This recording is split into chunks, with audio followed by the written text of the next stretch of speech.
Good morning, welcome to my channel MRP Vedic Astro. Last 1.5 2 months నుండి మనం actually Lok Sabha elections ఉన్నాయి కాబట్టి కొంతమంది పొలిటికల్ లీడర్స్ యొక్క జాతక విశ్లేషణ చేసాము అంటే సో ఆ విశ్లేషణలో మనం మోదీ గారిది తర్వాత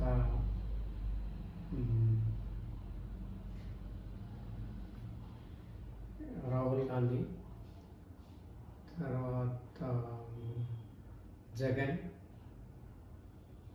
చంద్రబాబు నాయుడు తర్వాత పవన్ కళ్యాణ్ ఇలా 78 పొలిటికల్ లీడర్స్ యొక్క జాతకాలను విశ్లేషణ చేసి వాళ్ళకి రిజల్ట్స్ ఎలా ఉంటాయి అనేది కూడా మనం ప్రిడిక్ట్ చేసాము లాస్ట్ కొన్ని వీడియోస్లో. అందులో ఆల్మోస్ట్ అన్ని కూడా కొంతవరకు కరెక్టే అయినాయి అని చెప్పవచ్చు. ఎందుకంటే మోడీ గారికి ఇప్పుడు స్ట్రాంగ్గానే ఉంది కాబట్టి ఆయన మళ్ళీ పీఎంగా అయ్యారు. కాకపోతే 400 క్రాస్ అవుతామని చెప్పి అనుకున్నారు, కాలేకపోయారు. ఓకే, దాని అరవింద్ కేజ్రీవాల్ ఎనీవే ఆయన యాక్చువల్లీ ఇప్పుడు జాతకం బాగాలేదు కాబట్టి ఆయనకి రిజల్ట్స్ కూడా బాగుండవని చెప్పి అన్నాము. అదేవిధంగా ఆయనకి రిజల్ట్స్ కూడా అంత బాగా రాలేదు. తర్వాత మమతా బెనర్జీ జాతకం కూడా చాలా స్ట్రాంగ్గా ఉంది ఇప్పుడు కాబట్టి ఆమె రిజల్ట్స్ బాగా వచ్చాయి. తర్వాత ఆంధ్రాలో జగన్ చంద్రబాబు నాయుడు ఇద్దరి జాతకాలు కూడా స్ట్రాంగ్గానే ఉన్నాయి కాబట్టి ఈక్వల్గానే ఉండొచ్చు అనుకున్నాము. తర్వాత మళ్ళీ పవన్ కళ్యాణ్ చూసిన తర్వాత పవన్ కళ్యాణ్ జాతకం చాలా బాగుంది కాబట్టి చంద్రబాబు నాయుడు గెలిచే అవకాశాలు చాలా ఎక్కువ ఉన్నాయి. తర్వాత పవన్ కళ్యాణ్ డిప్యూటీ సీఎంగా కూడా అయ్యే ఛాన్సెస్ ఉన్నాయని కూడా ప్రిడిక్ట్ చేసాం లాస్ట్ టైం. సో అది కరెక్ట్ అయింది. ఆ విధంగా మనం ఎంతవరకు నేర్చుకున్న దాన్ని అప్లై చేసి కొన్ని ప్రిడిక్షన్స్ చేయడానికి ట్రై చేసాము. అది కొంతవరకు ఓకే, 70% ఓకే అని చెప్పి అనుకోవచ్చు. So now we are back to again astrology basics. So ఈరోజు మనం నేర్చుకునేది ఏంటంటే అష్టక వర్గ పాయింట్స్. ఈ అష్టక వర్గ పాయింట్స్ని ఉపయోగించి మనం జాతకాన్ని ఎలా రీడ్ చేయొచ్చు, అంటే ఎలా మనం ప్రిడిక్ట్ చేయొచ్చు అనేది తెలుసుకుందాం. సో ఇందులో 2-3 వీడియోస్ చేయాల్సి వస్తుంది. సో ఈ ఫస్ట్ వీడియోలో మనం బేసిక్స్ అనేది నేర్చుకుందాం. యాక్చువల్లీ అష్టక వర్గ పాయింట్స్ ఏదైతే ఉన్నాయో బేసికల్లీ అవి ఇప్పుడు మనకి జాతక చక్రంలో గ్రహాలు డిఫరెంట్ పొజిషన్స్ ఉంటాయి కదా. ఆ పొజిషన్స్లో ఉన్నప్పుడు ఈ రాశులు 12 రాశులు ఉన్నాయి కదా. 12 రాశుల్లో ఒక పర్టికులర్ గ్రహము ఏ రాశిలో ఎంత బలంగా ఉంది అనేది మనకి తెలియజేస్తుంది. సో దాన్ని బట్టి బలంగా ఉందనుకోండి, బలంగా ఉన్న రాశిలో సపోజ్ లెటర్సే కుజుడు ఇక్కడ ఉన్నాడు, కుజుడు మేషంలో ఉన్నాడు. కుజుడికి అష్టక వర్గ పాయింట్స్ వచ్చేసి 5 ఉన్నాయి, ఇక్కడ 5 వచ్చాయి.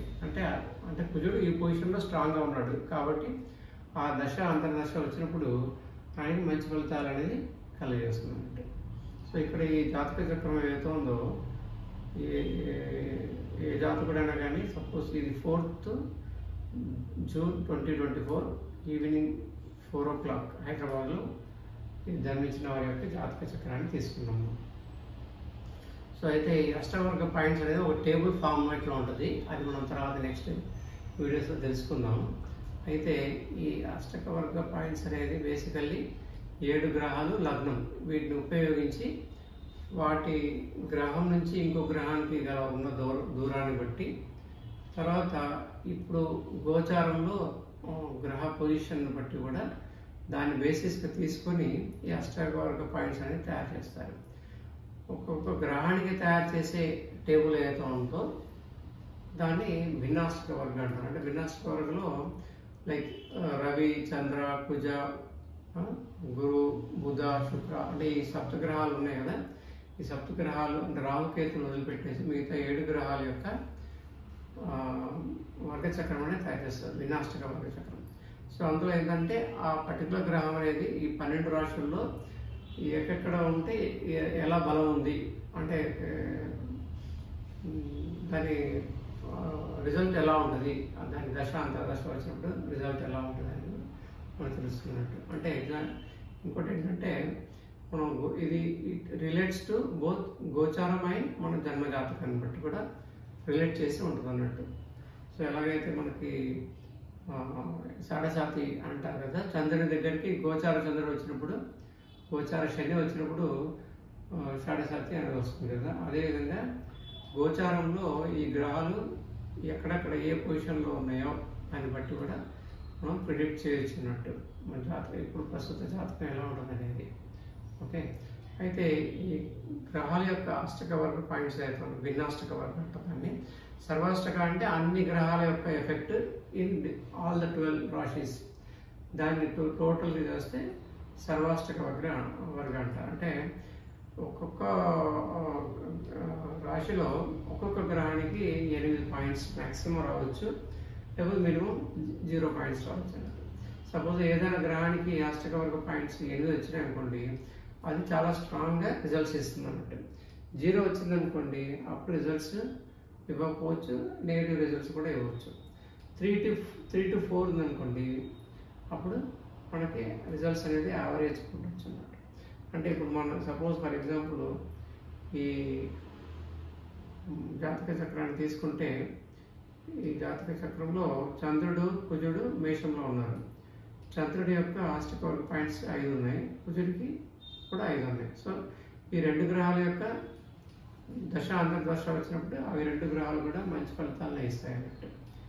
అలాగే వృషభంలో రవి, శుక్ర, బుధ, గురు 4 గ్రహాలు ఉన్నాయి.